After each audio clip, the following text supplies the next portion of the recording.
Dr. Adolfo Bezerra de Menezes é exemplo como médico, como político, como empreendedor,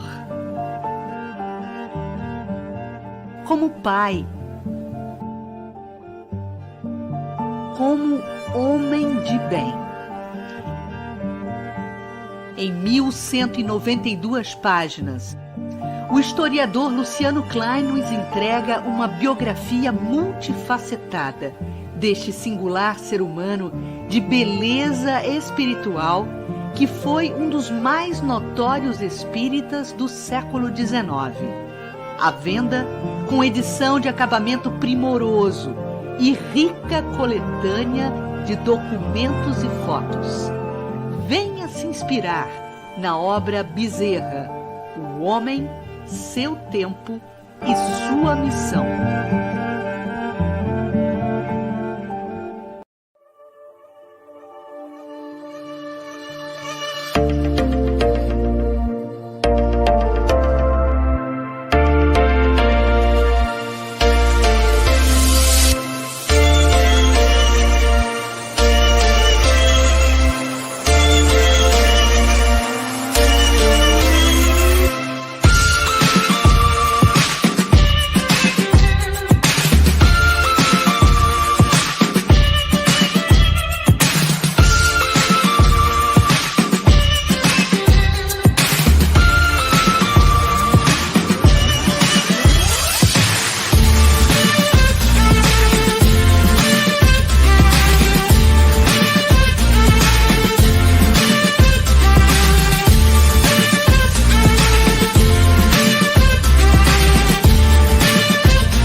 Olá, amigas, amigos que conectam conosco nesse momento. É uma alegria imensa estarmos juntos, ainda que fisicamente distanciados. Este é o segundo episódio da série Prazer em Conhecer, em que o MEBEM, Memorial Bezerra de Menezes, aqui no Ceará, convida um confrade, uma confreira espírita, para que possamos ter uma conversa em torno da sua trajetória no meio espírita, como conhecer o espiritismo, em que frentes atua, um bate-papo descontraído, mas à guisa de registro histórico, já que nos tempos atuais disponibilizamos dessas ferramentas fabulosas, né, que além de nos conectarem, nos permitem esse registro para a posteridade. Então, é uma alegria imensa, nesse segundo episódio, receber aqui, na sala do MEBEM, Memorial Espírita Bezerra de Menezes, o nosso querido César Braga Said. Já já ele vai entrar para cumprimentar vocês, mas nós dividimos essa tarefa com o amigo Luciano Klein, historiador, historiógrafo, a quem temos a alegria de chamar aqui nesse momento. Oi, Lu. Oi, meu amor.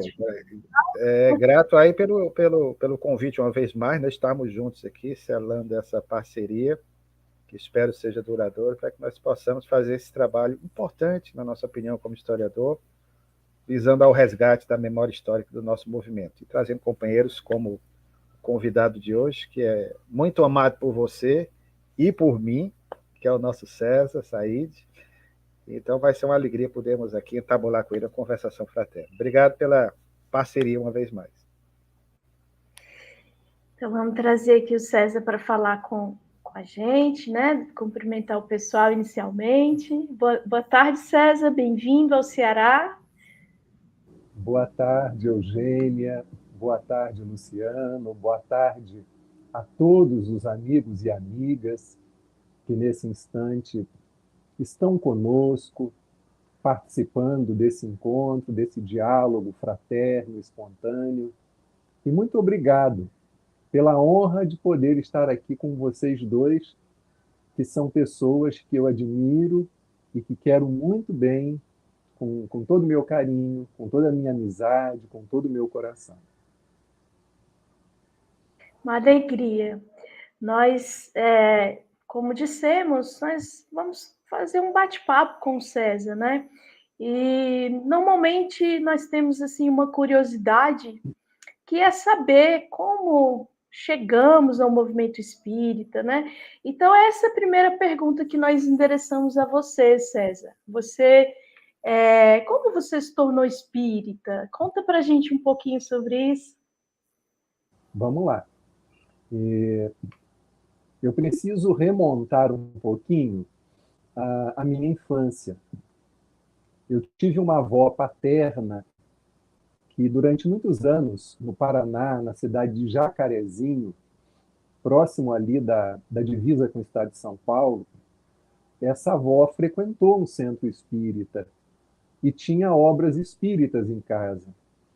E era casada com o meu avô, de tradição muçulmana, que nós somos descendentes de libaneses, sírio-libaneses, e algumas vezes minha avó me levou ao centro que ela frequentava.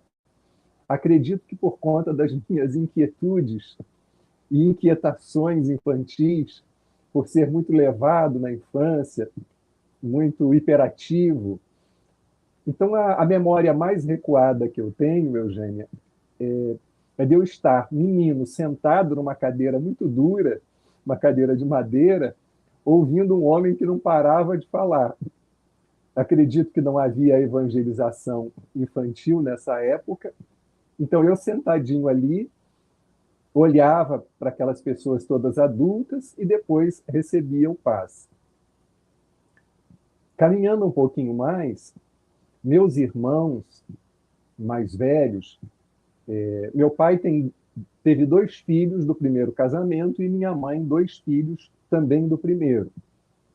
A junção do meu pai com a minha mãe resultou em 5 filhos, e eu faço parte de um desses 5. E o que ocorria? Meus irmãos, 2 irmãs mais velhas e um irmão, eram médiuns e recebiam espíritos em casa. Então, durante um bom tempo, sobretudo na cidade de Rio Bonito, aqui no Rio de Janeiro, caminho para a região dos Lagos, eu os via recebendo espíritos em casa, entidades ligadas à Umbanda, principalmente. Então, aquilo fez com que eu criasse uma familiaridade com espíritos, embora ninguém tivesse me apresentado nessa família, pai com mãe e 5 filhos, o espiritismo. Mais tarde, aí sim, um amigo, eu já estava morando em Nova Iguaçu, aqui na Baixada Fluminense, onde resido, um vizinho me disse que estava recebendo um espírito em casa. E se eu não queria conversar com esse espírito, ver ele, assistir ele recebendo esse espírito. Eu disse que não estava muito animado, não. Mas me ocorreu perguntar se o espírito ia ficar muito chateado. E ele, olhando bem nos meus olhos, disse: ele vai ficar muito chateado com você. Então eu disse: eu vou. Então eu quero conversar com esse espírito, quero assistir. Me bateu um certo temor. E a partir do momento que vi esse amigo recebendo espíritos e as pessoas conversando, eu também passei a interagir. E um companheiro, um outro amigo mais velho, que tinha um jornal comunitário aqui, ele me deu de presente o livro que é o Espiritismo, que foi a primeira obra da codificação que eu tive acesso. E me deu muita vontade de frequentar uma casa espírita, o que de fato aconteceu no bairro de Miguel Couto, posteriormente em Nova Iguaçu, no Centro Espírita Fé, Esperança e Caridade, que é o centro onde nós tivemos a presença de Leopoldo Machado, que morou durante muitos anos em Nova Iguaçu, vindo da Bahia, aqui se estabeleceu, publicou seus livros, criou um lar para crianças, e daqui ele saía para fazer as palestras dele, vivenciar as polêmicas. E, por fim, Eugênia, eu não posso deixar de mencionar que, embora o primeiro livro da codificação que eu tenha lido foi o livro que é o Espiritismo, dado por esse amigo, quando o meu pai se separa da minha mãe, e ficamos eu e o caçula vivendo com o meu pai, e eu sempre dizia para minha mãe como eu gostava de ouvir as pessoas e de tentar ajudá-las na resolução dos conflitos delas. E minha mãe, vendo que eu gostava muito de livros de literatura brasileira, sobretudo, ela diz assim: eu vou trazer um livro para você, você promete que vai ler? E eu disse: sim, mãe, prometo que lerei. E ela me traz um livro que eu só fui ler, Eugênia e Luciano, depois que ela desencarnou. O livro se chamava Messe de Amor, de Joana de Ângeles, psicografado por Divaldo Pereira Franco. Não sabia quem era Joana, não sabia quem era Divaldo.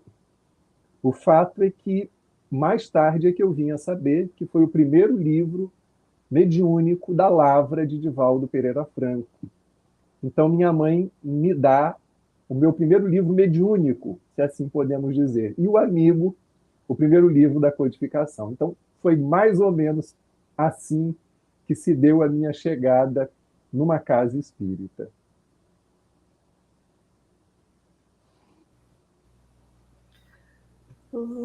Certo. Você é da área da educação e da psicologia. Embora todo psicólogo goste muito de trabalhar também com a memória, mas você, desde novo, também tem essa aptidão, embora não seja historiador por ofício, mas tem publicado excelentes trabalhos biográficos.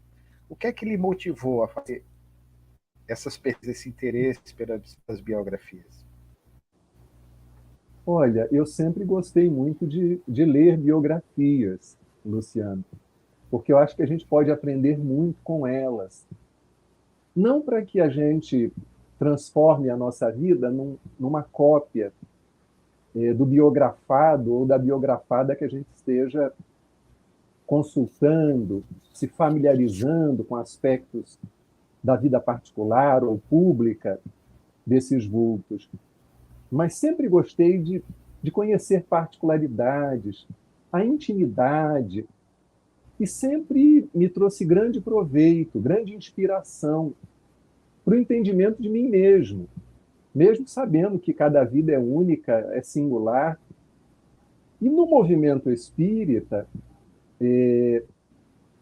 essa primeira obra biográfica, ou o primeiro ensaio biográfico, se deu em torno do livro sobre José Raul Teixeira. Porque eu via que, sobre Divaldo Franco, nós tínhamos já inúmeras biografias. Tínhamos o livro formidável de Sueli Caldas Schubert, O Semeador de Estrelas. Tínhamos Nas Pegadas do Nazareno, de Miguel de Jesus Sardano. O livro também muito bonito de Altiva Glória Fonseca Noronha, O Peregrino do Senhor. Muitas biografias sobre o Chico, e não tínhamos nada sobre Raul. E eu já tinha escrito alguns livros para a infância, não tinha praticamente nada para o público adulto. E falei com ele umas 2 vezes, mas ele sempre dizia: ah, César, na minha vida não tem nada de relevante para merecer uma biografia, não. E não dizia só por modéstia, eu sentia sinceridade nas palavras dele. Mas vendo a lida dele, as viagens, as conferências, a casa espírita, a obra social, os livros psicografados, eu resolvi insistir uma 3ª vez. Falei, vai ser a derradeira. Se ele não aceitar, não vou mais perturbá-lo. E, para minha alegria, ele aceitou. E nós fizemos, então, algumas gravações. Eu pedi para que uma amiga degravasse, eu acho que é essa expressão, né? Degravar. E essa amiga, ela me perde uma das fitas, ainda era fita, com as histórias do Raul. E aí eu volto, né, com a cara mais lavada, à presença dele. Raul, aconteceu isso, você me perdoa, não sei o quê. Aí ele, vamos gravar de novo. E a segunda gravação ainda ficou melhor do que a primeira. Então começa, Luciano, com esse desejo de prestar uma singela homenagem ao nosso querido Raul, pelas lutas, pelos desafios, pelos trabalhos que ele sempre realizou e querendo que outras pessoas tivessem acesso a alguns detalhes que ele contava para nós numa certa intimidade. Eu, nas poucas vezes que estive com ele, sempre tinha uma história, um caos, e eu ficava pensando, nossa, seria tão bom se o grande público espírita tivesse acesso a isso, né? Foi mais ou menos assim, Luciano. Mas então, César, o livro sobre Raul foi o seu primeiro livro da Lavra de escritor espírita? Não. O primeiro livro como escritor espírita foi um livro infantil. E boa parte desses livros que inicialmente eu comecei a publicar, Eugênia, foi pelo Centro Espírita Leon Denis, aqui do Rio de Janeiro, fundado pelo médium altivo Caríssimo Panfiro, uma criatura muito mansa, que recebia um médico alemão chamado Dr. Hermann, e que orientou muita gente. O Centro Espírita Leon Denis criou uma obra social maravilhosa aqui no bairro de Magalhães Bastos e tinha uma gráfica. E eu tinha alguns escritos para criança. E pedi para que uma senhora aqui do Rio de Janeiro, já desencarnada, que cantava, compunha, ela e o marido, eles iam nos encontros espíritas, ele com o violão e ela cantando. Eles eram chamados de tia Vilma e tio Wilson. E aí eu mandei para a tia Vilma, pedindo que ela, que tinha familiaridade com a evangelização, se ela poderia ler, fazer uma avaliação. Para minha surpresa, quando ela me responde, Eugênia, ela diz assim: olha, esteve aqui em casa a escritora de livros infantis do nosso movimento, a Cléudia Albuquerque Melo. E a Cléo já tinha muita coisa publicada pelo Centro Espírita Leon Denis, algumas coisas pela La Chatre, eu acho que eram essas duas editoras, algo também pela editora M, e Cléo fez assim vários apontamentos, eu corrigi, e levei então para o Altivo no Leon Denis. E o primeiro livro que sai é o livro A Árvore e a Fonte. É um livro voltado para crianças, Eugênia. E o segundo foi o Diário de Clarinha, que foi escrito num período muito difícil da minha vida, que eu acredito porque eu não tive nenhum diagnóstico, mas eu acredito ter vivido um quadro depressivo. Eu morava só e por conta do término de um noivado, eu estava muito, muito prostrado. Morava só e sentia a presença de um espírito, uma criança, uma menina, que me puxava do sofá. Eu estava todo entregue ao sofá, como um típico depressivo, né? Não queria levantar, não queria fazer nada, e já era espírita. E aí esse espírito me puxava para uma máquina de escrever. Eu não tinha computador. E na máquina de escrever começaram a nascer as histórias do Diário de Clarinha. São 20 contos, todos com um fundo moral, e com ele a gente faz uma homenagem a um livro lindo que vocês dois conhecem, o livro de Wallace Leal Rodrigues, E para o Resto da Vida. E porque me inspirei naquele estilo do Wallace, nessa obra que é uma obra marcante para mim. É uma obra dos 8 aos 80.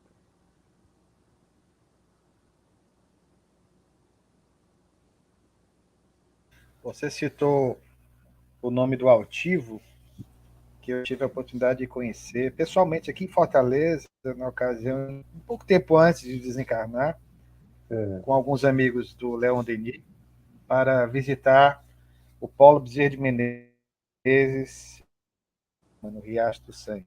O hotel marcou assim indelevelmente aquele meu encontro com ele. Uma pessoa muito afável, como você disse, muito simples, e ainda, infelizmente, hoje, lamentavelmente esquecido do movimento espírita. Precisa ser feito um trabalho sobre o que esse companheiro também legou.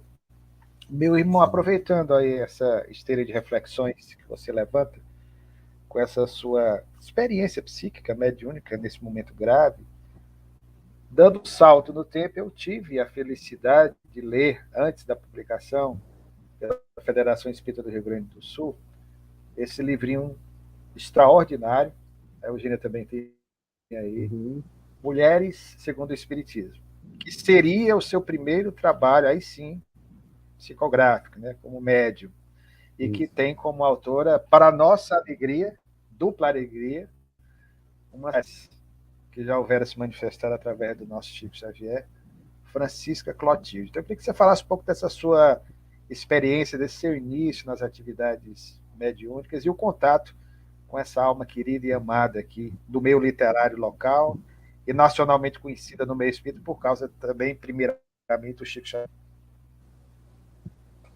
As experiências mediúnicas se deram no Centro Espírita Fé, Esperança e Caridade, aqui de Nova Iguaçu, esse que eu já mencionei, associando a figura de Leopoldo Machado, atuando nos passes, nas exposições doutrinárias, atuando na diretoria dessa casa e nos trabalhos assistenciais e também na reunião mediúnica, como médium psicofônico.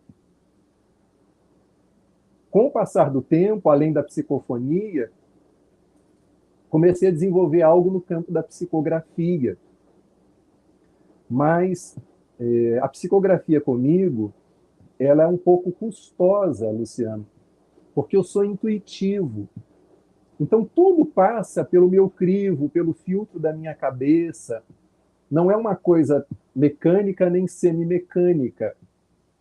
Então, às vezes, até para identificação do missivista, né, do espírito que escreve, se as pessoas forem procurar o estilo com as palavras que sempre foram usuais daquele missivista ou daquele escritor desencarnado, poderão encontrar alguma diferença, né? Mas como nos ensina Allan Kardec no Livro dos Médiuns, que a gente tem que procurar o conteúdo, a linguagem, se é uma linguagem edificante, elevada, e devemos também tentar identificar nesse médium ou nessa médium que tipo de vida essa criatura tem, se o que diz procura viver, qual é a moralidade do medianeiro. Então, baseado nesses critérios, eu comecei a receber aqui no nosso grupo, que é o Grupo de Estudos Espíritas Francisco de Assis. É um grupo pequenino, funciona numa sala comercial. A gente atendendo aquela recomendação de Allan Kardec de criarmos grupos pequenos, grupos menores, onde possamos nos conhecer, nos entrelaçar, nos apoiar mutuamente. Então, no nosso grupo, na sala, cabem confortavelmente, no máximo 25 pessoas. A Eugênia esteve aqui uma vez, a sala estava tão cheia e estava tanto calor que eu não sei como é que a Eugênia aguentou. Né? Mas como a Eugênia vem da Terra do Sol, de Fortaleza, eu acho que ela foi bem resistente, ela foi bem bravia. E nessa salinha, então, nas reuniões mediúnicas, o espírito começou a assinar algumas mensagens F. Clotilde. E mensagens assim, enaltecendo a mulher, até algumas falando da necessidade da gente emancipar o nosso pensar, pensar com mais autonomia, não termos um comportamento massificado, desenvolvermos o senso crítico. Isso tudo que no meio acadêmico a gente sempre ouviu. né? Sobretudo nas aulas de história, sociologia, filosofia. E aí eu fui procurar quem é F. Clotilde e descobri a Francisca Clotilde, daí das terras do Ceará, e que ela havia enviado 2 livros infantis através de Chico Xavier, Natal de Sabina e Tintino, um palhaço desencarnado, e outras mensagens também, de forma poética e prosa poética. E fiquei muito feliz, mas me bateu uma dúvida, Luciano. Será que isso tudo não é fruto da minha imaginação? Será que eu estou buscando algum tipo de publicidade no meio espírita? Será que eu estou querendo aparecer? Porque eu sou muito autocrítico também. E aí mandei uma mensagem para Divaldo Franco. E para minha alegria e surpresa, inclusive essa mensagem se encontra no livro que você prefaciou, ele disse que por várias vezes já tinha visto o espírito Francisca Clotilde ao meu lado. Então isso me trouxe uma confirmação, uma chancela, que me fez ter a ousadia, por sugestão também de Eugênia, de pedir a você que escrevesse algumas palavras apresentando esse livro. Então, Eugênia é também madrinha dessa obra, escrita por uma cearense, amadrinhada por outra cearense e prefaciada por outro cearense, né? Então, muito obrigado. Que alegria, César, te ouvir sobre os detalhes dessa obra, né? O primeiro livro que eu li seu, salvo engano, foi a biografia do Raul. E eu não sei onde foi parar esse livro, já procurei de todo jeito, possivelmente eu emprestei e a pessoa não devolveu. Exatamente. E depois eu li Joana e Jesus, eu li Cartas de Ivone, Francisco Sol de Assis, Amigos para Sempre. E aí é que esses 4 têm o nome do Divaldo como coautor. E aí a minha pergunta eu acho que esse aqui também, que é uma coletânea, né? Refletindo a alma, a psicologia espírita de Joana de Ângeles, são vários autores, por isso aqui consta Divaldo, Joana. Eu não sei se são todos que você compôs em parceria com o Divaldo, mas a minha pergunta é como iniciou essa parceria, né, com o Divaldo Pereira Franco? Eu sei hoje, né, que você tem uma proximidade com o Divaldo, né? Divaldo, na realidade, tem muitos filhos do coração, além daqueles que ele criou, espalhados pelo Brasil. O Luciano Klein é um deles, né? E você é outro deles. Então, eu queria saber assim, a sua proximidade com o Divaldo, como se deu, e daí, conseguintemente, essas obras que a gente tem acesso. Tá. Eu vou então narrar, e se faltar algum detalhe, depois a gente retorna com algum questionamento seu e de Luciano, ou algo que me retorne à memória, para que a gente possa esclarecer melhor. Indo ao Paraná para lançar esse livro sobre Raul, foi interessante porque Raul Teixeira resolve pagar a minha passagem de avião, porque eu não era conhecido dos amigos da Federação Espírita do Paraná, e me põe no quarto com ele para dormir, porque aquela grande conferência que eles realizam, vai gente do Paraná inteiro, do Brasil inteiro. E aí, para minha surpresa, num dos intervalos, numa salinha atrás do palco, Divaldo estava folheando esse livro biográfico sobre Raul, no qual ele também dá um depoimento. Há um depoimento do instante em que ele conhece Raul e da amizade dele com Raul Teixeira, ao longo dos anos, desde a década de 70, e também Divaldo afirma que carregava uma lembrança, assim que o viu, de alguma coisa dos tempos recuados da Idade Média, lembrança dele em relação a Raul Teixeira.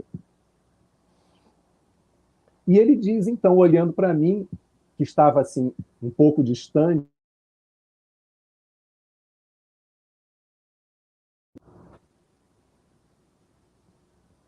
voltou.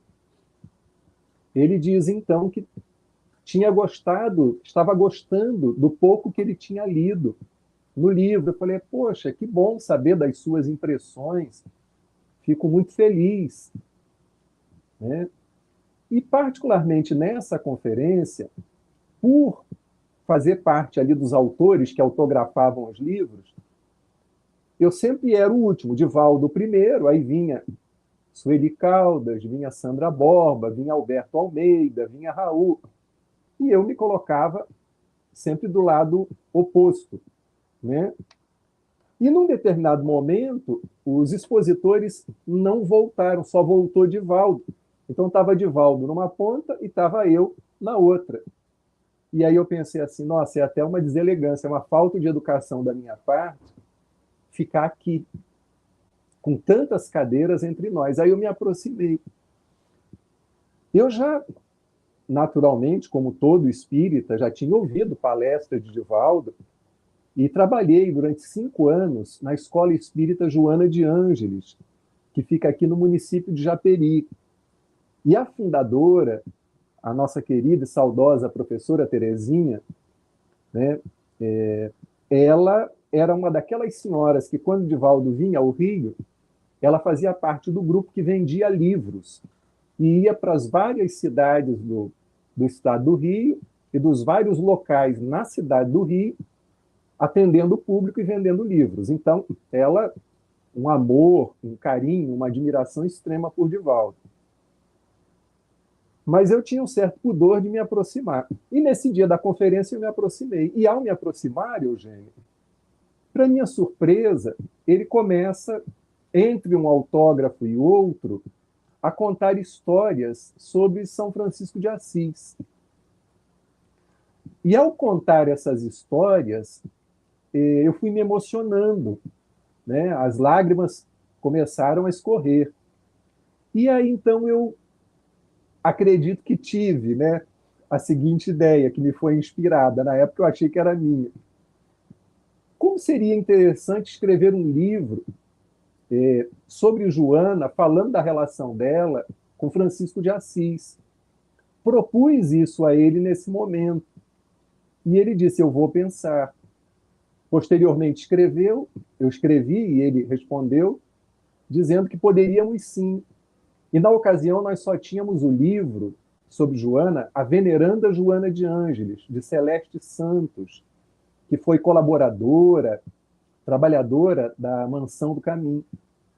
E aí, então, mexendo com as coisas de Joana, numa ocasião que eu estava na Mansão do Caminho, ele me chega com uma pasta, Divaldo, e diz assim, estou pensando em lhe confiar as mensagens que recebi de Chico Xavier, mensagens de vários espíritos endereçadas a mim, como estímulos ao meu trabalho. E aí eu pensei assim, nossa, eu nem terminei um, ele já está me dando um outro. Será que eu dou conta disso, meu Deus? E concluí o trabalho de Joana, lançamos lá no Paraná, porque o livro é uma publicação da FEP, por escolha dele, não escolha minha, né? Ele que decidia sempre que editoras para as quais nós iríamos direcionar esse trabalho conjunto.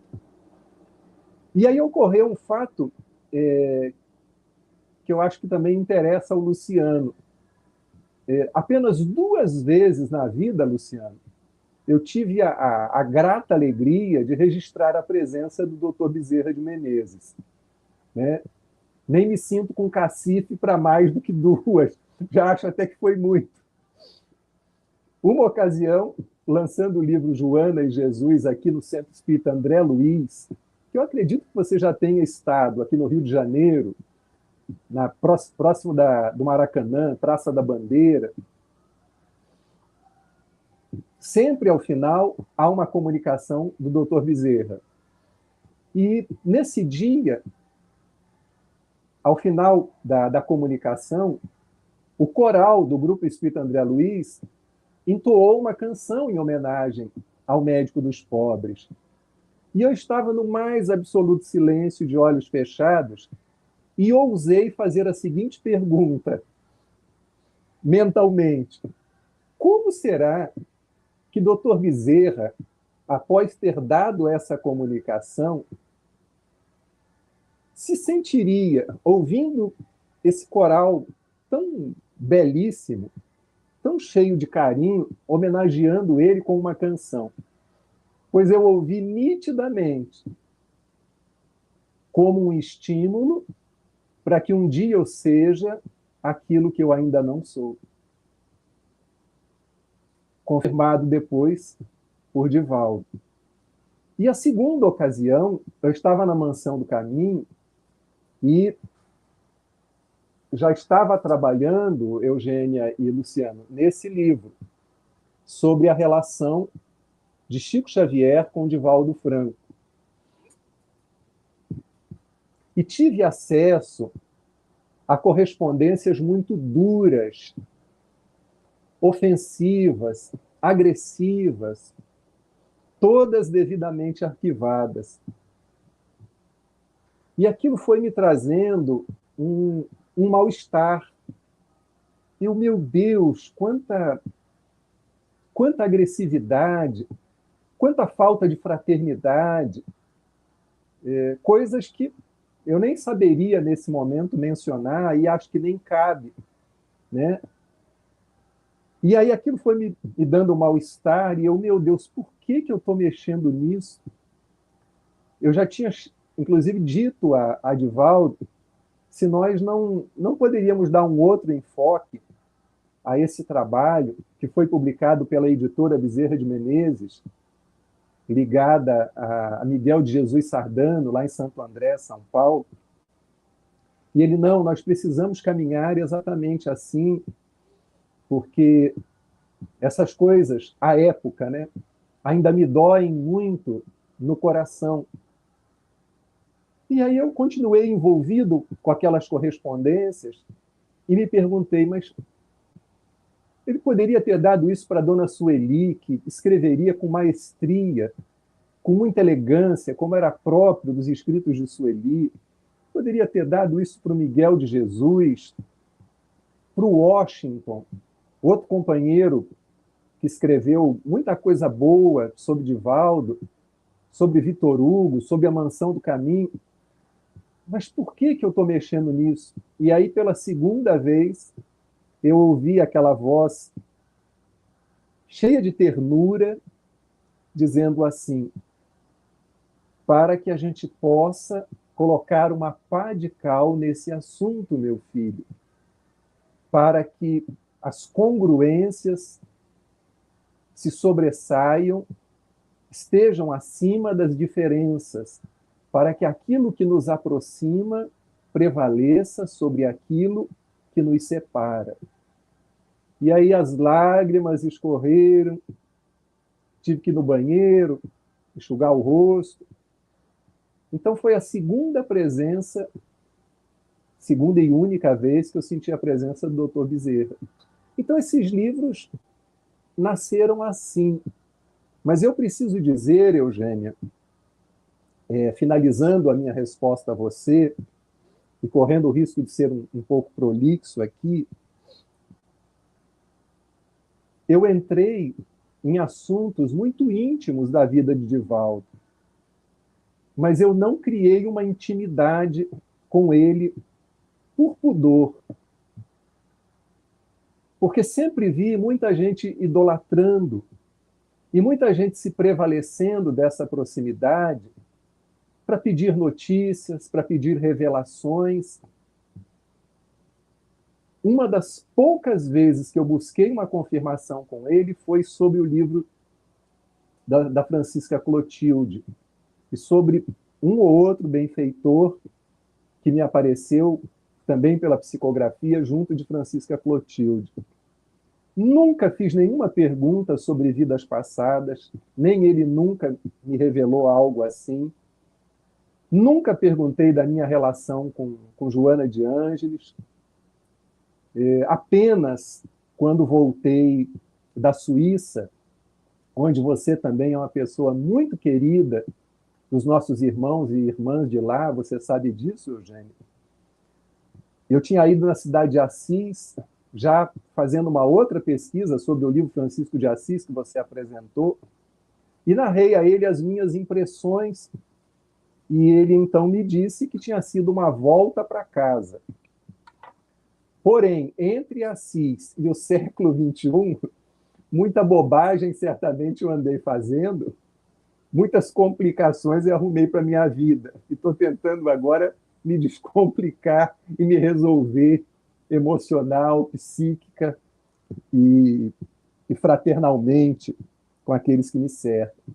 Então, eu não criei essa intimidade como dois amigos possuem, porque não me sentia merecedor, e não estou aqui fazendo nenhuma média, e ainda hoje é muito pouco. Às vezes que fui à Mansão do Caminho, sempre foi a trabalho.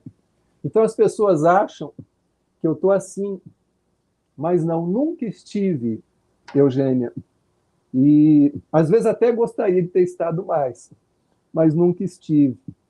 E foi uma decisão permanecer assim para me sentir livre, para continuar amando o irmão, como amo Raul Teixeira, como amo Luciano Klein e tantos outros, de norte a sul, de leste a oeste, mas acho que foi uma decisão acertada, apesar da saudade, do carinho, da admiração, não ter ultrapassado essa fronteira. É isso, Eugênio.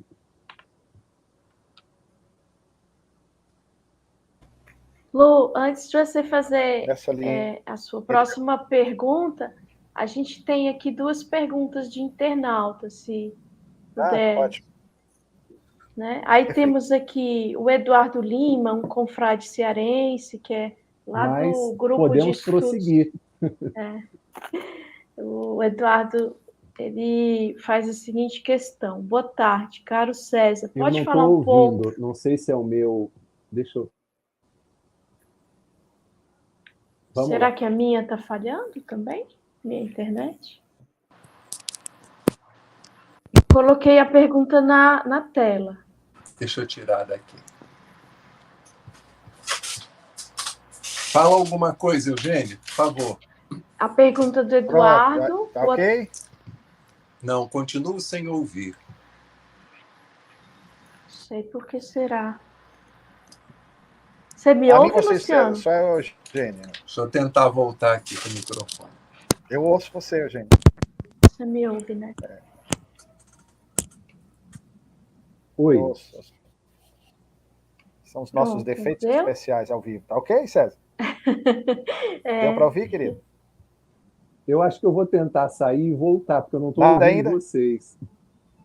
Tá bom, veja se... Tente, aí a gente vai... Sim, veja se você não bateu... Quando você sai, nós vamos falar mal de um pouquinho, viu? Tá. Veja se você não bater... Ah, ele não está escutando. Bom, então... Pronto, aqui temos ele sai, eu posso falar, ele não está ouvindo, né, Eugênio? Está ouvindo, Eugênio? Agora você está me ouvindo? Eu estou te ouvindo, você me ouve, me né, Lu? Tô. A sua internet aqui é falha, viu? Eu escuto você. Eu te ouço também. Não sei o que está acontecendo, mas tudo bem. Eu estava dizendo aqui, enquanto o César não se reaproxima, falar mal do companheiro, na verdade, falar bem, né? É uma alma muito querida, é uma alma muito externa, né? Voltei. César ele estava falando de você. Deu certo aí? Voltei, estou ouvindo agora. Falando mal, mas César, eu vou chamar de Cezinha, né? Que eu escuto a Silvinha falar Cezinha, eu vou falar Cezinha também. Pode chamar. Diga, Lu. Lu, tá falhando agora você. Não sei se é sua internet. Sou eu que pergunto? Então vamos lá. A pergunta, César, está escrita aí. Eu tinha pedido para falar sobre. A Eugênia pergunta sobre a sua ONG, né? O seu trabalho aí. Certo. É o Eduardo, né, quem está perguntando. O que acontece, Eduardo? Isso. A ONG funcionou durante 5 anos. E junto dela, o Grupo de Estudos Espíritas Francisco de Assis. Nessa ONG, nós procuramos apoiar trabalhos sociais aqui de Nova Iguaçu e da Baixada Fluminense. E por falta de verba e por falta de tempo, depois de 5 anos, nós extinguimos a ONG, chamada Fazendo o Bem, mas fundimos o nome Fazendo o Bem com o Grupo de Estudos Espíritas Francisco de Assis. Então, a nossa sigla é GEFA, com 2 S, Grupo de Estudos Espíritas Francisco de Assis, Fazendo o Bem. Então, algumas das frentes da ONG foram incorporadas pelo Grupo Espírita. Que frente? A principal delas é uma assistência que a gente oferece para o café da manhã de pessoas em situação de rua.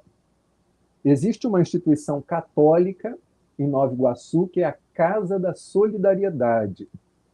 Então, nós contribuímos com o café da manhã, 6 dias na semana, oferecendo o pão. Essa casa dá o café da manhã e o almoço.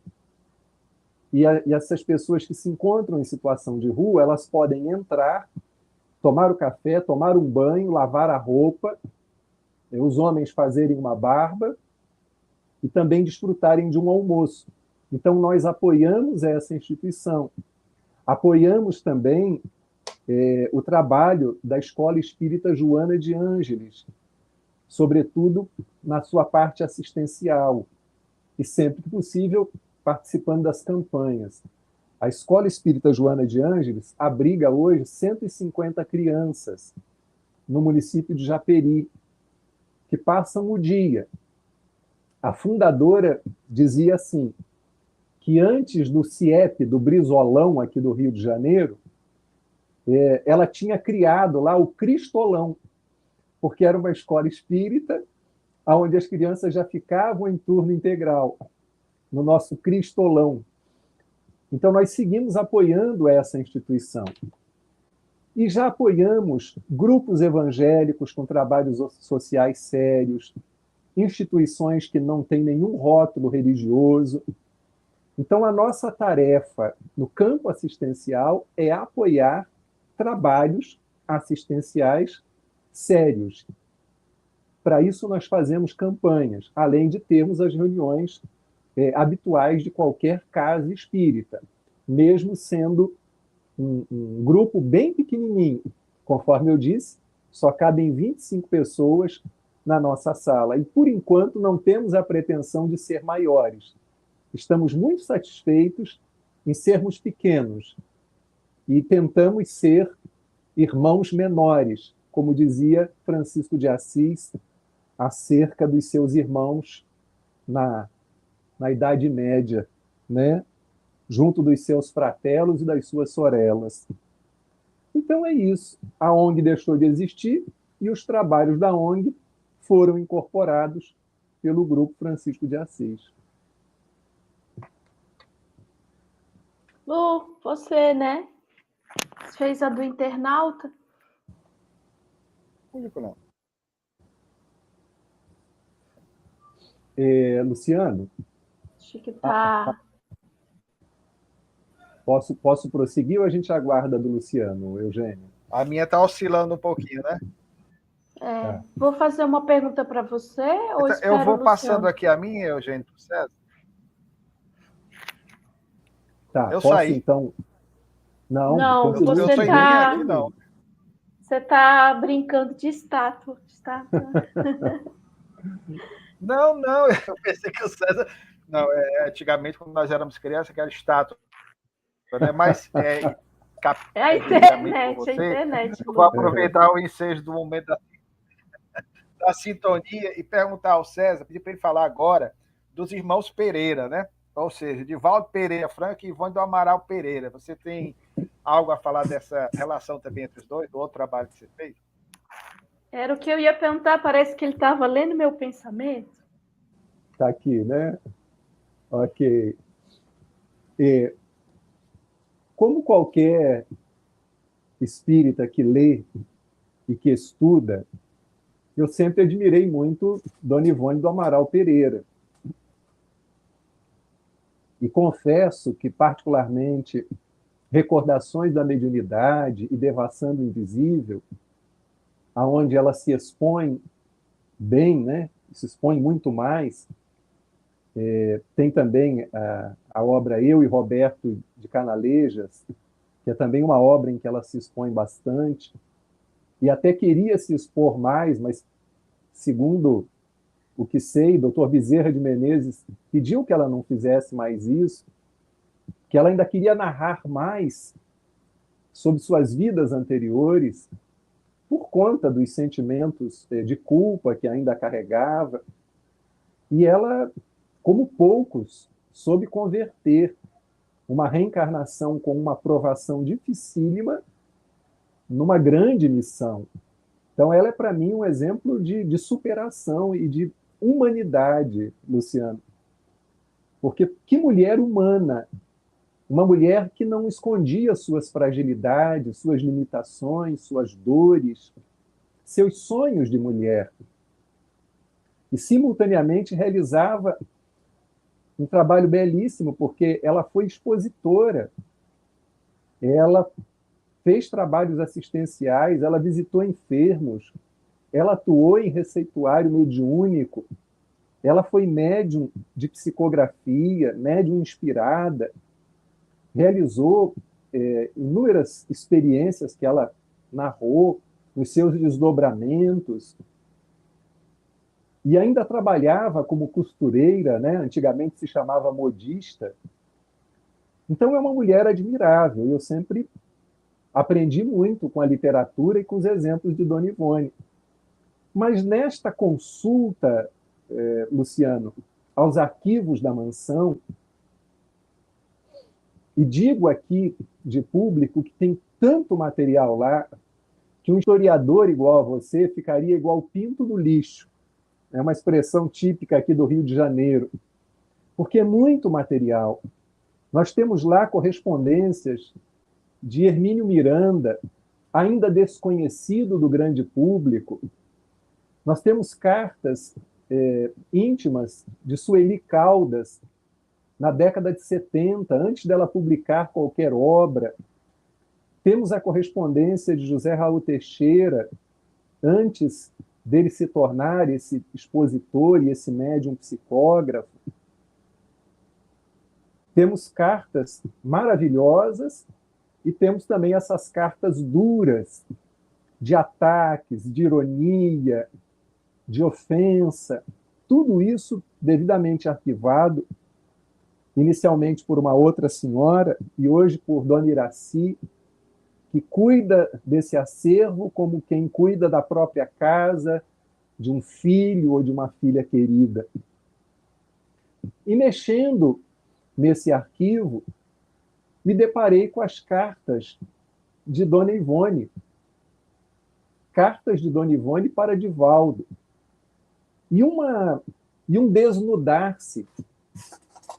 Nós vemos ali, e basicamente, apenas uma dessas cartas é que não entrou, uma ou duas, nesta sequência, deixa eu abrir aqui, de 22 cartas que compõem essa obra,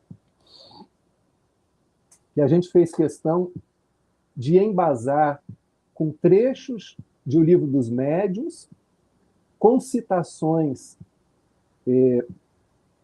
sugestões, melhor dizendo, de obras de referência que todo estudioso espírita deveria se debruçar, e uma alegria muito grande poder colocar epígrafes das obras de Leon Denis, considerado por Dona Ivone como o grande esquecido. E tenho uma gratidão imensa a esse espírito, assim como Dona Ivone tinha, pela atuação dele na redação final, na organização, nessa marca doutrinária que ele imprime às narrativas do Espírito Camilo, para que o livro Memórias de um Suicida viesse a público. Então, poder colocar as cartas de Ivone com epígrafes de Leon Denis me deu um prazer, me deu uma alegria, porque sou muito grato a Leon Denis, que diz num de seus trabalhos que se evocado fosse, se solicitado fosse, que ele, podendo, viria para ajudar. É outro espírito que eu considero de uma humanidade. E Dona Ivone se refere a ele como uma alma que não gosta de holofotes. Leon Denis é uma alma muito simples, ainda que muito culta e muito moralizado. É uma alma que, embora Edivaldo tenha lá umas quase 20 mensagens psicografadas de Leon Denis, é um espírito muito discreto. Então, poder tomar contato com a intimidade de Dona Ivone, poder entrelaçar essas cartas com a literatura de Leon Denis, embasando com o Livro dos Médiuns, e ter acesso a esse acervo, que é de uma riqueza extrema, e mesmo sem ser um historiador e um pesquisador nato, eu me atrevi a propor a publicação dessa obra, Edivaldo, como uma forma de levar ao grande público o conhecimento dessa relação íntima dos dois, porque ela já era uma médium tarimbada que o ajudou através dessas cartas e das visitas que ele fez a ela aqui no Rio de Janeiro, e ela sempre o recebia com um cafezinho e um bolo. E ele levava flores, levava mimos para Dona Ivone, e se correspondiam como amigos. Ele começando a caminhada, ela já com uma certa idade, e ela foi decisiva no momento em que ele foi mais atacado pelo movimento espírita, na década de 60, próximo da publicação do livro Messe de Amor. Por isso que a publicação dessa obra, que é a segunda vez apenas que eu tenho oportunidade de falar dela, tá? Nunca recebi nenhum convite, nunca ninguém demonstrou interesse, que é o livro Amigos para Sempre, porque se refere a esse período em que se estabeleceu um racha entre alguns espíritas, em função das colocações feitas numa carta por Chico Xavier e da posição adotada pelo médium Divaldo Franco, porque se admitia que ele pudesse ser um expositor, um orador, mas não se admitia que ele pudesse ser um médium psicógrafo. E ele foi acusado de plágio. E quem o socorre do plano espiritual, novamente, o médico dos pobres, Dr. Bezerra de Menezes, junto do espírito Sheila, é que vem lhe aplicar compressas, passes, para que ele pudesse encontrar saúde, vitalidade e prosseguir na sua tarefa. E Dona Ivone, desde a primeira hora, afirmou para ele, recebendo mensagem de Viana de Carvalho, essa alma também muito estudada e querida por Luciano, ela recebe uma mensagem de Viana de Carvalho e outra de Leon Denis, o apoiando nessa hora extrema, nesse momento limite, dizendo que a espiritualidade amiga estava com ele. E o que me chama também a atenção é que essa contestação que ele foi alvo nos anos 60, posteriormente se transforma numa aprovação, porque Chico Xavier vai receber, e nós colocamos aqui nesse livro, Chico Xavier recebe de Emmanuel, de Tagore, de André Luiz, de Dr. Bezerra de Menezes, Chico Xavier recebe 9 prefácios para obras psicografadas por Divaldo Franco, chancelando, não que precisasse dessa chancela, porque a obra, toda a sua obra mediúnica é legítima, né? Ainda que alguns a contestem. E Chico Xavier recebe esses prefácios todos para obras psicografadas por Divaldo, fazendo aí uma correção de rumo, uma correção de rota, e permitindo que esse fato e esse evento fique nos anais do movimento espírita, nas páginas da história do movimento espírita, como um grande aprendizado para todos nós, de que nós devemos olhar para os médiuns, sejam eles quais forem, os de ontem e os de hoje, lembrando do que nos diz Allan Kardec no Livro dos Médiuns. Qual médium que poderia ser considerado perfeito? E a resposta dada mereceria a nossa reflexão sempre. Médium perfeito é aquele que menos foi enganado. Fiquem à vontade para corrigir e colocar algum aparo aí nessa resposta dada pelos espíritos a Allan Kardec. Então, nós deveríamos humanizar os médiuns, humanizar escritores, humanizar dirigentes espíritas. Nós precisamos nos olhar uns aos outros como seres humanos. Se somos ídolos com pés de barro. Todos somos falíveis, passíveis de erros. Isso, a meu ver, geraria um acolhimento maior e um respeito maior a cada um dos que trabalham, que laboram no movimento espírita. Porque quando a gente idolatra e a pessoa nos revela uma faceta humana, nós dizemos que esta pessoa nos decepcionou. E aí eu me pergunto, será que foi ela que nos decepcionou? Ou nós nos decepcionamos com a leitura, com a construção subjetiva que fizemos desta ou daquela figura? Então, acho que me alonguei um pouquinho nessa resposta. Peço perdão a vocês. Mas você chegou a ter contato pessoal com Dona Ivone, César? Uma vez que a desencarnação dela foi em 1984, e eu presumo que você já residisse em Nova Iguaçu, não? Que é grande rio, né? Digamos. Não tive, Eugênia, porque eu me torno espírita em 1986, então não tive esse contato com ela. Mas sei que ela ficou muito contente com a publicação desse livro, segundo informações de Divaldo. Do mesmo modo que tivemos informações muito positivas.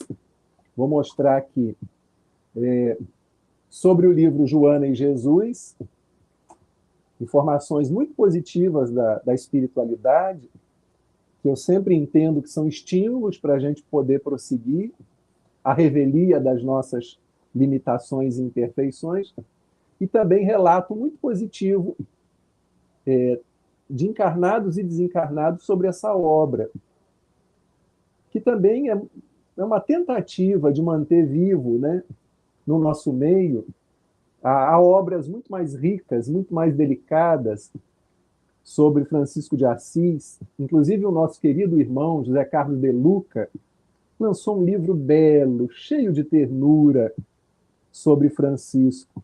Vale a pena quem está nos ouvindo e nos assistindo agora conhecer a obra. E é assim, em alguns momentos eu cheguei a propor outros trabalhos. E Divaldo disse, não é a hora. Em outros momentos ele disse, vamos fazer um livro assim, mas não prosseguimos. E eu permaneço às ordens. A hora que a espiritualidade, ele, ou alguém entender que devamos prosseguir como pescadores, né, como garimpeiros, buscando essas pérolas, essas pepitas, que estão lá na correspondência dele, mas se eu não o fizer, porque o mais importante não é que eu faça, o mais importante é que alguém faça e que isso permaneça registrado como um material de consulta para as gerações futuras. Eu penso que o que a gente traz é a nossa pedra, é o nosso tijolinho, né? Luciano fez essa biografia maravilhosa, e quantas outras já existiam? E como Luciano aprendeu com todas essas outras? E isso também não impede que outras mais, apesar da densidade, da profundidade, da vastidão do que Luciano pesquisou, possam surgir, né, no nosso movimento como fruto de um resgate, de uma pesquisa, de um aprofundamento em torno da vida do Dr. Bezerra. Então, mesmo eu digo sobre futuros trabalhos que possam surgir, né? Sou um instrumento. Quando Francisco de Assis diz, Senhor, fazei-me um instrumento e não o instrumento, eu quero ser um instrumento e não o instrumento. Porque isso é muita casca de banana para a gente escorregar, além dos escorregões que já demos em vidas passadas. E, particularmente, aqui na intimidade com vocês, eu acredito que eu sou um escritor do passado tentando se reconciliar com a própria consciência. Talvez um escritor cético, nihilista, ateísta, daqueles que viveram na Europa e difundiram ideias, livros, artigos nesse sentido de negar completamente Deus, a religião, mas certamente que bem intencionado, tentando fazer um contraponto com o obscurantismo religioso que sempre dominou, manipulou consciências. E agora a gente está tentando trilhar o caminho do meio, vendo o que há de belo, de útil na religião ou na religiosidade, ou mais ainda na espiritualidade, e vendo o que há de útil também no questionamento, no protesto, sempre com elegância, de forma fraterna, né? Porque o contraditório faz parte, isso é dialético, isso faz parte da possibilidade da gente aprender e crescer. César, você assim teria algum fato que mais lhe marcou na sua trajetória espírita? Porque aí em 1986, né, você se torna espírita, foi mais ou menos na época que o Luciano também se tornou espírita, a salvo engano, Luciano se tornou espírita em 85, né, Lu? Eu sou o ano mais velho, eu sou de 85, mais velho um ano que o César. Okay. Mais velho um ano que o César, no movimento espírita e também no natalício, né? Mas Sou mais velho. não vou entregar a idade dos confrades aqui presentes. Meu Deus! Mas assim, um fato que mais marcou, não é? Eu sei assim que você tem um grande apreço, naturalmente, pela obra de Joana, porque talvez pela profissão que elegeu, mas, assim, algum fato marcante na sua trajetória espírita, se deseja comentar sobre algum autor espírita de sua predileção, né? Eu, por exemplo, gosto muito de Zilda Gama, eu sei que ela viveu em Mesquita, que é pertinho de Nova Iguaçu, né? Olha bem só. Coladinho ali. Uhum. Deseja fazer algum comentário nesse sentido, César? São tantos fatos, Eugênia, que a gente corre o risco de ser injusto, né? Priorizando uns em detrimento de outros.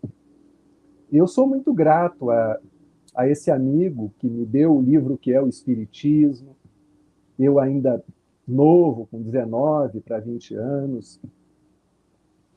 Eu sou muito grato a esse livro, Messe de Amor, que minha mãe me deu em plena adolescência, num momento de tantos conflitos, de tanta busca de validação de quem somos, né? Porque a adolescência é um período de grandes conflitos, e receber esse livro de minha mãe mesmo não tendo lido na época, me fez acreditar, posteriormente, um pouco mais maduro, que eu estava no caminho certo. A amizade com Raul Teixeira, que embora também tenha acessado coisas íntimas, tive o cuidado de não abusar da generosidade dele, né? De não alardear aos quatro cantos, aos quatro ventos, que é meu amigo, que estou com ele toda hora que quero. Então, esse mesmo cuidado que tive na relação com o Divaldo, tive com Raul Teixeira, embora um pouco mais próximo de Raul, talvez por força da profissão e da proximidade geográfica, talvez. Então, foi muito bom, num encontro de jovens, me aproximar de José Raul Teixeira, sendo apresentado por essa amiga comum, a professora Terezinha, que mencionamos aqui ao longo da nossa fala, fundadora dessa instituição, a Escola Espírita Joana de Ângeles, e no momento também de muitos conflitos, receber dele um olhar carinhoso e a afirmação que já me conhecia. Como Raul, ao falar das vidas anteriores dele, fala também das bobagens que andou fazendo, então, se ele já me conhecia, provavelmente caminhamos juntos em algum momento, cometendo equívocos parecidos, juntos ou separados. Mas eu elencaria 2 momentos assim que foram momentos de grande emoção. Um foi quando, ajudado pelas amigas da Suíça, que você as conhece, Isabel, Valda e Gorete, eu tinha ido lá para fazer algumas palestras e estava escrevendo livros sobre Joana e Jesus, né? E elas me ajudaram, através do Centro Espírita de Winterthur, para que eu pudesse ir até a Itália. E eu fui até Milão, e de Milão me desloquei até Assis. Mas, de uma forma muito ingênua, eu troquei algumas notas de euro por várias moedas. E eu estava com a Assis do tempo de São Francisco na cabeça. E pensei assim, vou distribuir essas moedinhas com os pobres. Eu vou fazer a festa, vai ser uma alegria. Mas não encontrei ninguém na rua. É uma cidade organizada. Não tive que gastar as moedas com outra coisa. Mas conforme eu fui visitar a cripta, onde supostamente estão ali, nem sei se ainda se encontram ali, os restos mortais de Francisco, e fui visitando, passeando ali pelo nome dos discípulos dele, né, dos irmãos, porque ele não queria discípulos. Para ele eram todos irmãos, os frades menores. E aí sentei diante daquele baúzinho que tem ali, né? Não sei se Luciano já esteve lá, se você já esteve também, Eugênio, né? Aí sentei, estava vazia a cripta.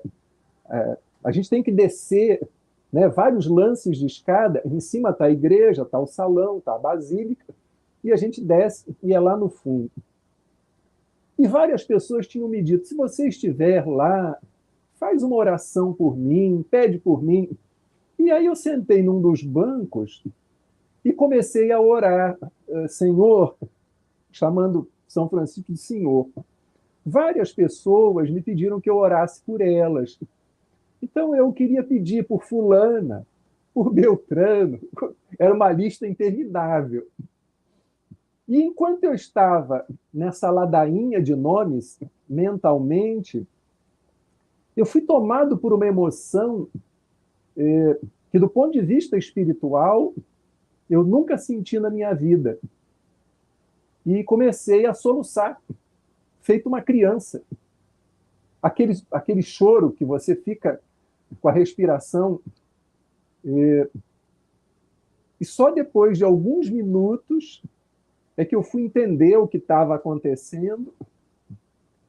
Tomei um pouco de água, saí dali e fiquei andando, zanzando pelas ruas da cidade e fui na Rocca Maggiore, né, assistir o pôr do sol.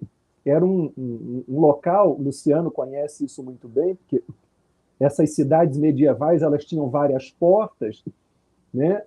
E tinha também uma espécie de mirante ali para ver se estava chegando algum invasor para tomar a cidade. Assis teve em guerra com Perúdia.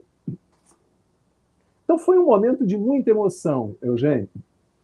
E o segundo foi uma visita que recebi e que tive a oportunidade de confirmar com o próprio Divaldo, presença de Joana, que também foram só 2 vezes. Né? Eu tenho uma coisa de 2 vezes, viu, Luciano? 2 vezes eu registro, mais de 2 eu não registro mais não. Que eu estava assim, com um sentimento de muito menos-valia, né, tomando conta de mim. E aí aquela voz amorosíssima me disse assim: meu filho, não se ponha tão para baixo. Você vem resgatando suas dívidas com a família. Você vem resgatando suas dívidas com a religião. E você vem resgatando suas dívidas com as mulheres, com seus atendimentos psicológicos, com a família. Você tem seus filhos, tem sua esposa, e também com a religião, com seus escritos e com as suas palestras. Não se ponha tão para baixo assim.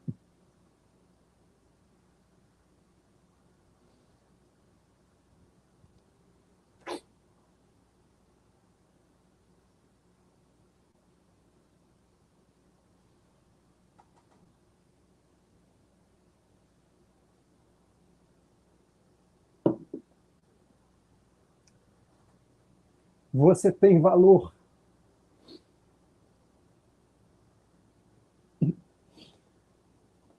E, na sequência, uma senhora que nos auxilia aqui, uma pessoa muito simples. Poucos instantes depois, diz assim: seu César, lá no nosso grupo espírita, vão estudar agora o livro Plenitude.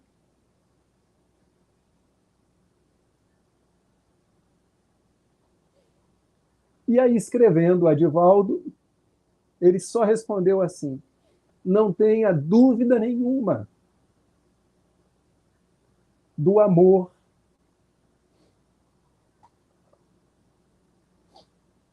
de nossa benfeitora por todos os seus filhos.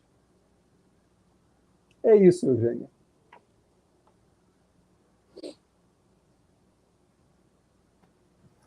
Nos comove a todos, né? Enquanto nós tomamos fôlego aqui, Eugênio, o César se recompõe, aproveitando a brincadeira que fizemos. Eu sou um ano mais velho do que ele no Espiritismo.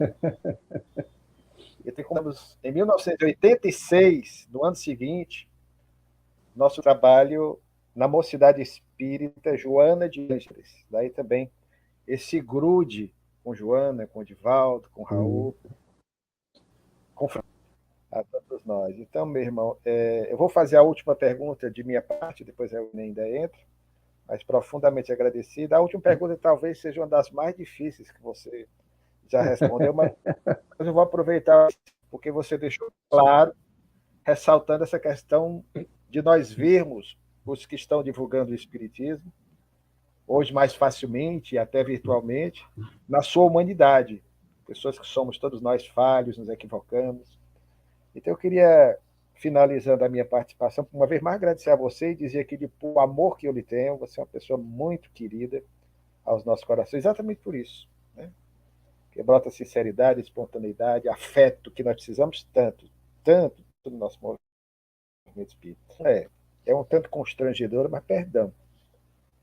Como César Said definiria César Said?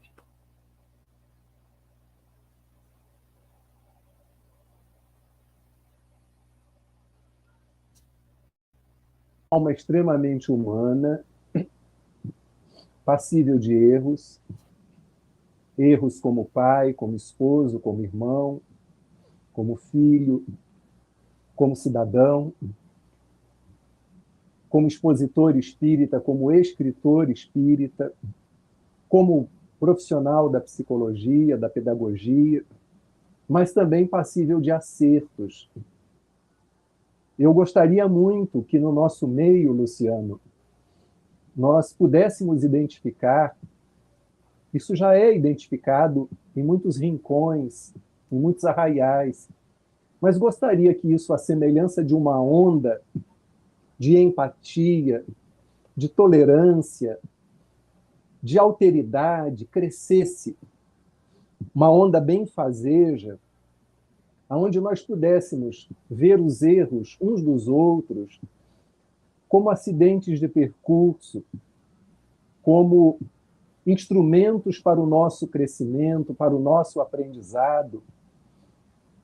Eu adoraria que isso, cada vez mais, se agigantasse na consciência do nosso movimento, das casas, o movimento federativo, o movimento de unificação, que ninguém fosse banido, excluído, que nós tivéssemos mais inclusão de diferenças, de diferentes, que administrássemos melhor os nossos conflitos e as nossas diferentes posições ideológicas, filosóficas, históricas, porque a nossa bandeira é a bandeira do Evangelho de Jesus.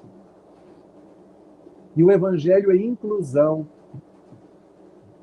O Evangelho é um tratado de simplicidade, a simplicidade que Francisco veio resgatar na Idade Média, a simplicidade que a gente vê nessa vida missionária do Dr. Bezerra de Menezes, a simplicidade que a gente encontra em Divaldo Franco, especialmente na Mansão do Caminho, que é um retrato vivo do coração dele, que a gente encontra quando pode tomar um café, fazer um lanche com José Raul Teixeira, que a gente encontrava no bolo e no cafezinho que Dona Ivone oferecia para os que visitavam a sua casa.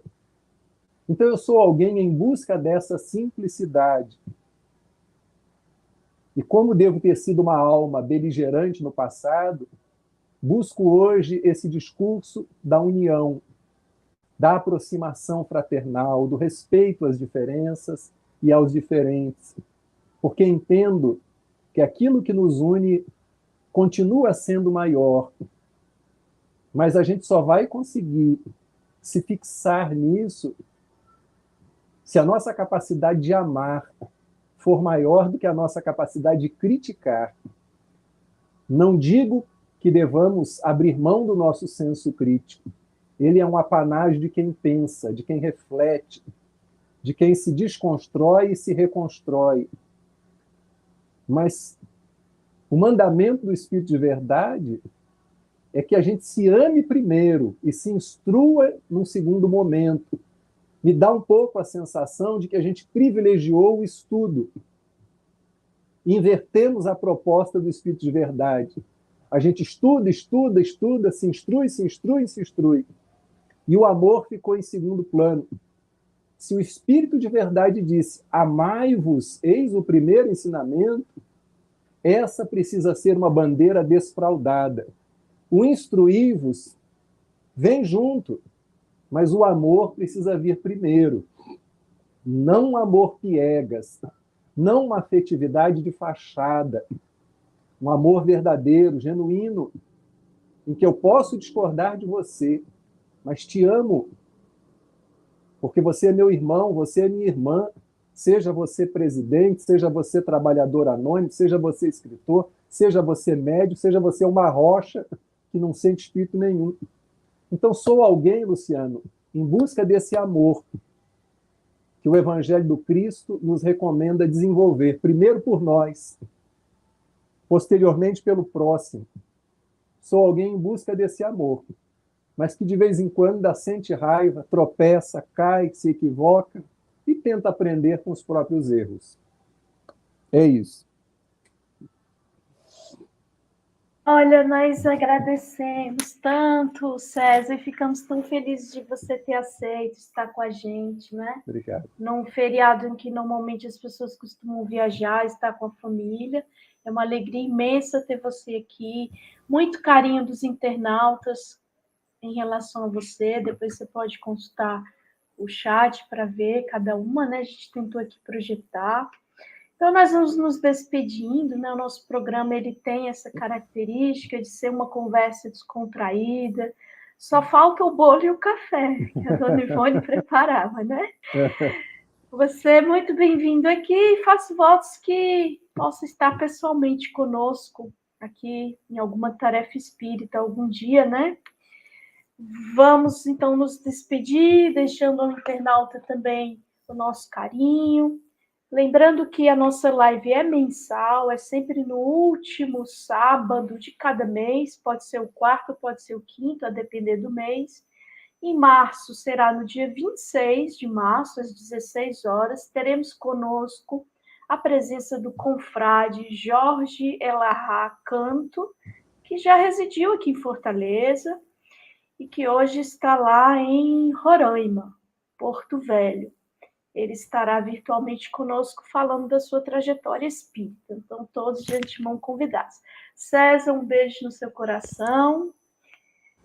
Lu, um abraço para você. Um abraço a todos os internautas.